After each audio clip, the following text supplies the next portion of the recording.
Hey, what is up, everybody? I'm here to give you a TNA Sacrifice review for 2014.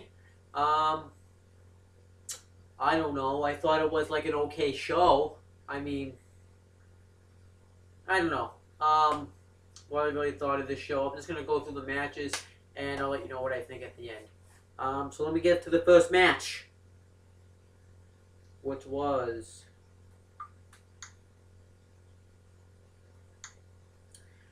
we have the Bromance, and this consisted of Robbie E, Jesse Goddard, and Zima Ion. They can call him DJ Zima all they want, but it's Zima Ion. And they ended up defending the World Tag Team Championships against the Wolves, which is Davey Richards and Eddie Edwards. Before the match starts, we find out that the MVP had written a letter, and they made this match a no disqualification match, which I thought was a good idea, because then they could have gotten themselves disqualified. I'm assuming there was no countouts either, because that rule wasn't really utilized. This match was I thought really good. It was alright. The Wolves stayed in the match and did double team kick moves to all of them. They slingshotted Zima Ion into the Bromance. They dived on the Bromance, and then eventually the Bromance were able to gain control when Zima Ion came and hit one of them, the Wolf members. I think it was Eddie Edwards, in the back with the laptop. And then what happened after that was let me think. Jesse took Davey Richards and threw him like chest first into the guardrail. And then they just started going on the assault of Eddie Edwards. And I think this was Eddie, I'm not sure. And they did like a triple knees move to him. They like ran and did triple knees while he was in the corner. And they're just beating the crap. They're getting the heat on him, beating the crap out of Eddie Edwards. And eventually he tries to make the tag. But Zima Ion pulls Davey Richards down, so he gets pissed by it. So then it ends up failing, and they beat him up. They keep beating him down on the outside. Eventually, Eddie Edwards does a double hurricanrana to the Bromance. And then Zima Ion tries to come in, but he kicks him in the head, and he ends up tagging Davey Richards for the hot tag. And then they just beat the crap out of the Bromance, pretty much. Zima Ion accidentally cracks Jesse over the head with the laptop. And what else happened? Trying to remember. And then they did a double team, like they threw Bobby E outside the ring. They did a double like go to sleep move to like the gut. And then one of the Wolf members did a knees to the back to Jesse, and then the knees to the gut, and got the win, and ended up becoming the new tag team champions. I knew this was going to happen. Didn't surprise me. I didn't really care about that. It was fine, but nothing really like too excited.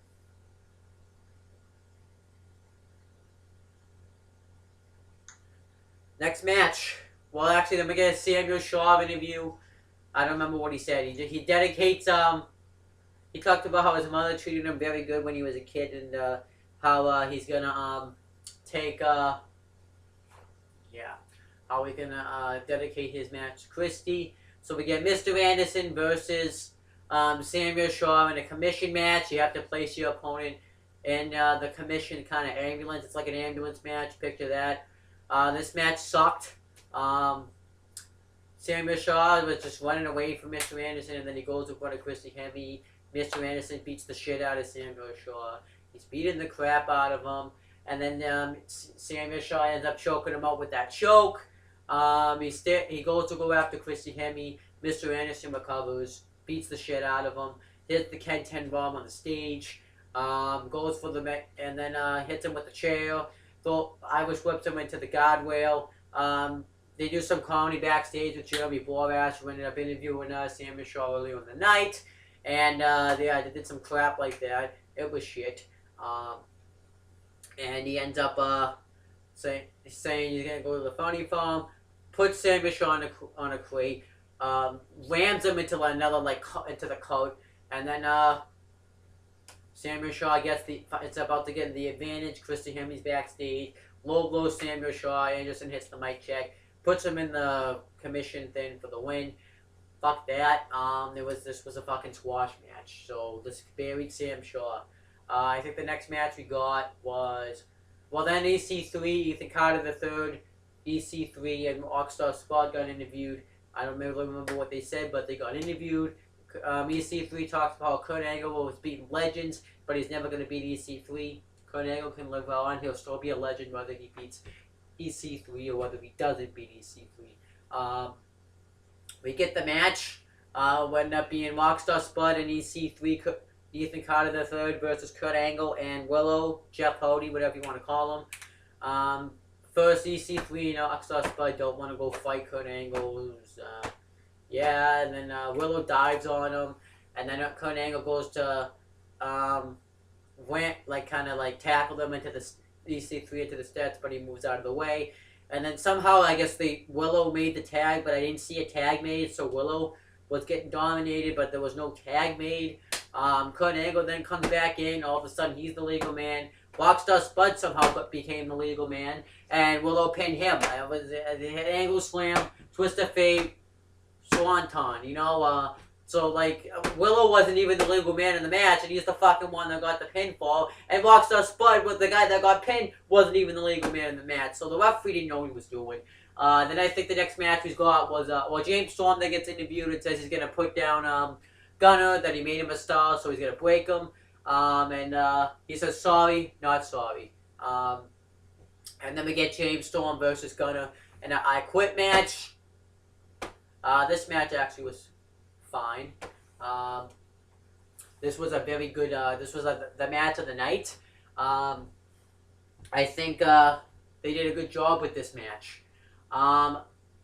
They stopped brawling at first, and then James Storm's beating the crap out of Gunner. He threw him on the outside onto the skywheel that's not connected to the others, and he stomps on Gunner while he's underneath the skywheel. Sets up steps, and he tries to do something to Gunner on it, but then Gunner jumps off the steps and does a punch to James Storm, which was sick. And then it was kind of like a clothesline, if you say.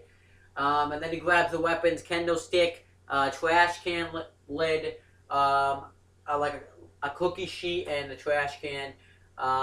And he ends up trying to use those on James Storm, but they fail. I think James Storm thumped him in the eye or something.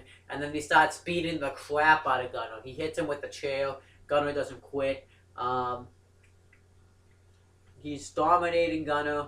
And then Gunner starts to come back. They both trade trash can lid shots. And then eventually Gunner hits him with a big, giant trash can. And then does a diving headbutt. He ends up hitting the high knee on him too. James Storm doesn't quit. And then James Storm beats the shit out of Gunner again. DDTs him on the steps. Hits him with a beer bottle. He hit him. He took the referee's belt off and started whipping him with the belt. He hit him. He got him in the Boston Crab. He gouged on his eye with the glass, tiny part of the glass bottle. And then he gave him the last call super kick. And after all this, Gunner never quit, which was sick. Which I think they should have done some more intensity if Gunner was going to quit. And then Gunner starts hyping himself up, gives 3 F5s to James Storm. And then he takes the guy wheel and 2 chairs. He sets the guy wheel up on those chairs, and he superplexes James Storm off the top rope onto the guide wheel with the chairs on it, which was sick. And then he threatens James Storm. He's going to gouge his eye with one of the last shots. He starts doing it, but then James Storm quits, which I guess I was fine with. I mean, he did quit after he started doing it, which I don't really blame him. He would have torn his fletch off. But this was really good stuff. I wish, though, and I guess this feud's over. I really wish that James Storm had won one of the matches, like the match they had on Impact, but, they want... Whatever. I'm actually liking Gunner. I think he looks like a world champion, and I'm digging him. I didn't really like him too much when he was in the Immortal and stuff, but I'm starting to become a fan of Gunner. Match I forgot to mention was Sonata defending the X Division Championship against Tiger Uno in the final series of the best of three series. So they're both tied 1-1. Great match. Tiger Uno really brought it. I thought he worked on the leg of Sonata. He ended up doing this submission move where he locked his locked his legs on his head on Sonata's head, and he did an armbar move, but he ended up getting out of it. Dives on Sonata. Tiger Uno did a German suplex to him onto the turnbuckle.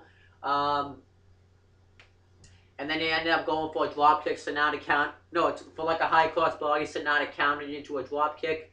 And then he hits up that like move that he beat him in the first series, like that. When he grabbed him like this and he threw him like kind of like a German suplex move, but Tiger Uno kicked out of it, which I was shocked about. And then Tiger Uno grabs him and he grabs his leg and like DDTs him, goes for like the backwards 450, but he moves out of the way, and then Sonata hits the moonsault for the win. But it was a very fast-paced, great match. I thought this was the best match they had on the series, and I think they did a good job with this match. The next match was Angelina Love versus Madison Rayne, who is the Knockouts champion. So she's defending her title against Angelina Love, and she has Velvet Sky inside.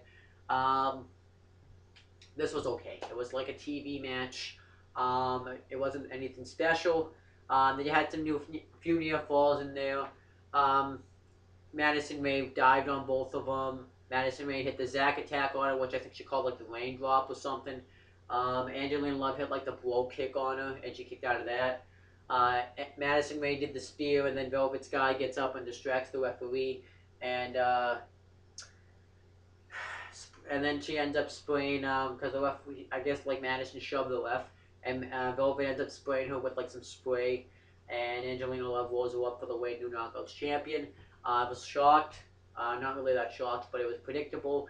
I was expecting like Brittany to come out and even the odds, since she's like a big Madison Rayne fan, and they didn't really do anything with that. I think they should have done something with it because it didn't really feel like that. Just felt like I think they should have had that something special. Maybe have Brittany screw Madison Rayne over, or help Madison Rayne win, and then you can continue the feud and have Brittany end up screwing her eventually. But they didn't do that. I think maybe they're gonna start doing that very soon. But I think on this show you kind of could have done that, but he didn't do it. I think they should have done something like that. And then we got Bully Ray versus Bobby Roode in the tables match. Earlier in the night, Bully Ray got interviewed. Says he's gonna fight He wants to fight Bully Ray and put him through a table. They had an okay tables match. It was decent. They stack up tables. You know, it was like kind of like the typical tables match. So it was going pretty well. And then in Bully Ray, so like we're doing neck breakers, spine busters, drop kicks, Bully Ray put him through the power bombed him the first time through the table, but the referee got knocked down, so he didn't see it. And then Bobby Roode hit a spine buster. Goes to go off the top. Bully Ray catches him into the Bubba Cutter. Bobby Roode rolls outside the ring, and then he goes to put him through those tables on the outside. But then we see like this, I guess like this fan or something, or like this tech guy come through the crowd, and I thought like he was the camera guy. I actually missed how the referee got knocked down, which was good. So I thought like he was just filming that. So I thought it was just a camera guy, but he wasn't. He ended up knocking Bully Ray through the tables, and I guess the referee woke up and saw it, and Roode wins. I didn't really know who it was at first, but it ends up being Dixie Carter. I guess it was fine. It wasn't anything too bad. It was kind of strange, and Bobby Roode just took the win. You know, why not? Bully Ray, it's kind of his own fault he lost, because if he should have just left him where he put him through the table the first time, but he didn't. But it was fine. And then we get the main event, Eric Young defending the World Heavyweight Championship against Magnus. Magnus talks about how he's just going to out-wrestle him, that he's going to prove that he wasn't a paper champion before and prove he's a real champion. I like the video package they played for Eric Young. It shows his old career, like when he was in the British Invasion, when he was X Division champion, when he was like the television champion. I think they showed when he was the Knockouts Tag Team champion. So they showed all that good stuff. They had a good match. I thought the match they had on Impact was better. This one felt like a TV match. They did their elbow drops. They both kicked out of them. Magnus did his fall away slam off the top rope. He kicked, and Eric Young kicked out of that. He goes to hit him with like some tool that he grabs out of the ring, and Eric Young moves out of the way, hits a power driver on him. He kicks out of that one. Then he hits a second one on him, and then Eric Young does the elbow, and then wins the match and retains the championship. And that was Sacrifice. I wasn't really too impressed with this show. This felt like just like an episode of Impact. The matches that stole the show were the X Division match and the I Quit match. Those were like pay-per-view worthy matches, but this didn't really feel like a pay-per-view. It just felt like an episode of Impact. So I'm going to have to say, if this was an episode of Impact, I would say this was a decent show, but since this is a pay-per-view, I'm going to say maybe it was like a below-average pay-per-view, you know? Like the world title match was alright, but that was a TV match. It just felt like a TV match. I think the first one was way better than that. The tables match was alright. Everything else, the tag team match sucked. The tag team title match wasn't bad, but how many times did they have to do that match before they finally put the tag team championships on the Wolves? Like, seriously. I mean, they did that match like a bunch of times, so why didn't you just put it on the Wolves earlier? Just keep it on the Wolves. And I guess the Wolves are going to continue that feud too, so we're going to see that again. The Sam Shawn Mr. Anderson match was a fucking joke. And the tag team match sucked. Rockstar Spud can't fucking work a match. So I would have to say, yeah, it was a below average pay-per-view. So that's pretty much it, guys. You can subscribe to this channel, Wrestling Fortune 44. You can subscribe to Owen the Talkinator. I might make a video very soon. You can subscribe to CM Brothers and CM Live Reactions. I'm going to make a video in there in the summertime, very, very soon, a couple weeks. And then you can add Owen Finch, Owen Pinch, Owen Perodinch, and Adam Finch on Facebook as friends. Follow Owen the Birdman on Twitter. You can like the pages on Facebook, Wrestling Fortune 44, Owen the Talkinator, and CM Brothers. You can you can add me on Instagram. It's Finch Owen. It's in the bottom. Add me on Snapchat, Birdman105, and add me on Xbox Live. It's Wrestling Fan 44. So it's a capital W. So that's pretty much it, guys. Peace out.